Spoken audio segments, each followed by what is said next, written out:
striker Bellingham aja.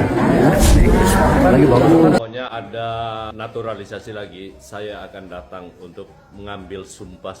John Herdman become Indonesian head coach for the national team. Here we go.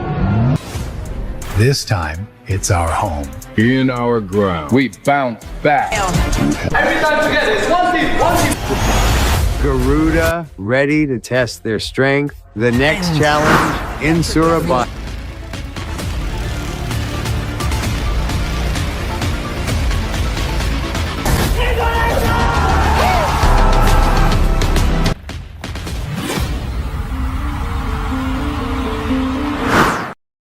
Di tengah ramainya pembahasan mengenai pemain-pemain keturunan yang dikaitkan dengan timnas Indonesia, Ketua Umum PSSI Erick Thohir akhirnya memberikan penjelasan mengenai arah proyek naturalisasi Garuda.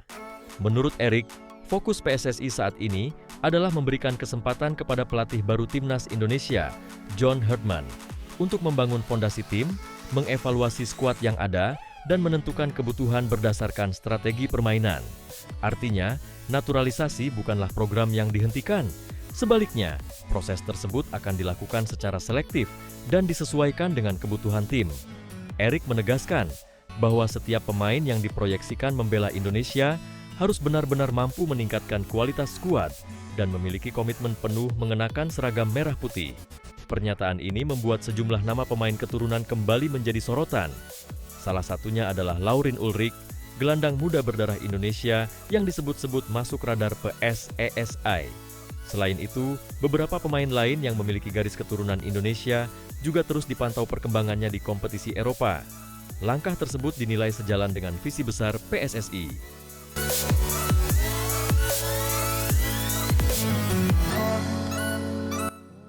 Setelah kegagalan mewujudkan target tampil di Piala Dunia 2026, Erick Thohir menegaskan bahwa sepak bola Indonesia kini mengalihkan fokus kepada proyek jangka panjang, yaitu meloloskan timnas Indonesia ke Piala Dunia 2030.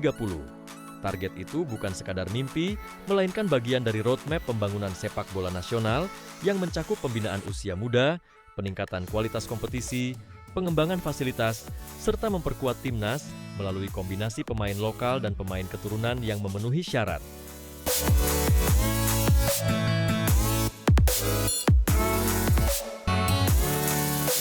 Di sisi lain, John Herdman juga menyampaikan ambisinya membawa Indonesia tampil di Piala Dunia 2030.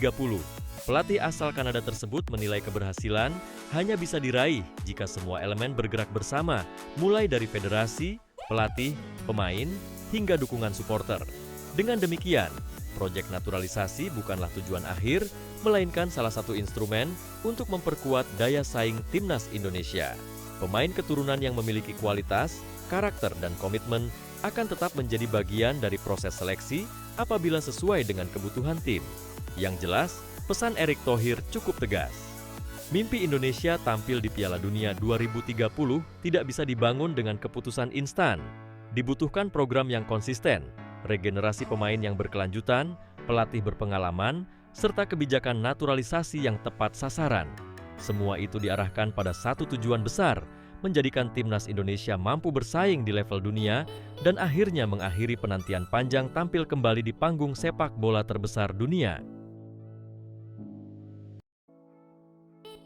Saat Demian Agustien akhirnya menjalani debut bersama tim senior Arsenal, media sosial langsung dipenuhi seruan dari banyak pendukung timnas Indonesia. Mereka berharap PSSI segera merespons perkembangan sang wonderkid berdarah Indonesia sebelum peluang itu hilang. Kita sedang menunggu surat-surat. Ya. Dalam laga uji coba pramusim melawan Girona FC, Demian resmi mencatatkan debut bersama tim utama Arsenal. Meski hanya tampil sebagai pemain pengganti pada menit ke-86, momen tersebut menjadi tonggak penting dalam karier pemain berusia 19 tahun itu. Arsenal pun menutup pertandingan dengan kemenangan telak 4-1. Perjalanan Demian menuju tim senior bukanlah kebetulan.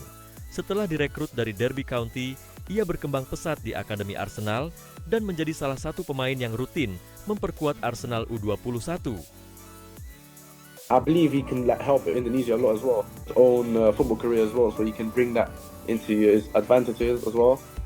And he can, he sees the game different as well as an ex-player. He's a good legend, good striker. Berposisi sebagai gelandang serang, ia dikenal memiliki visi bermain, kreativitas, dan kemampuan mengatur tempo permainan. Yang membuat namanya semakin menarik bagi publik Indonesia adalah fakta bahwa Demian memiliki darah Indonesia dari sang nenek yang lahir di Jakarta.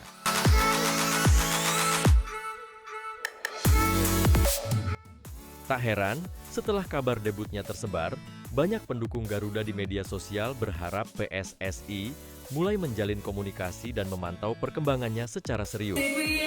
Saya belum mendapatkan surat-suratnya karena kita dalam naturalisasi ini harus benar hati-hati. Harapan itu muncul karena semakin tinggi level karier seorang pemain, semakin besar pula peluang negara lain untuk mengamankan masa depannya di level internasional. Karena itu, banyak supporter menilai langkah awal berupa pemantauan dan komunikasi menjadi hal yang penting.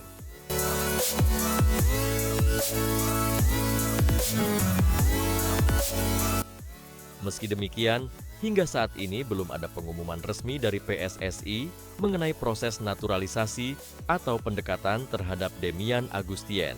Semua masih sebatas harapan publik dan spekulasi yang berkembang. Dengan target besar menuju Piala Dunia 2030, muncul pertanyaan yang kini ramai diperbincangkan. Dalam arti, ya memang ini kemauan mereka gitu. Kita cukup hati-hati. Akankah PSSI bergerak lebih cepat untuk menjaga peluang talenta berdarah Indonesia ini? Atau Demian Agustien akan menjadi nama lain yang hanya bisa disaksikan bersinar di panggung sepak bola Eropa? Bayangkan jika ia bermain dengan lambang Garuda di dada. Saat Aston Villa dijadwalkan menghadapi Indonesia All Stars, perhatian publik bukan hanya tertuju pada duel dua tim. Sorotan juga mengarah kepada satu pemain yang ternyata memiliki darah Indonesia, yakni Ian Maatsen. Bek kiri andalan Aston Villa itu dikenal sebagai salah satu pemain paling konsisten di Liga Inggris. Cepat, agresif dalam bertahan, serta rajin melakukan tackle dan clearance. Maatsen kini menjadi salah satu pilar penting di skuad Aston Villa. Namun, tak banyak yang mengetahui bahwa pemain berkebangsaan Belanda tersebut memiliki garis keturunan Indonesia dari pihak ibunya, Wendy Schuitemaker, yang memiliki darah Indonesia dan Suriname. Perjalanan karier Maatsen juga tidak sembarangan. Ia mengawali karier di Akademi Feyenoord, kemudian melanjutkan pembinaan di Sparta Rotterdam dan PSV Eindhoven sebelum direkrut Chelsea pada 2018.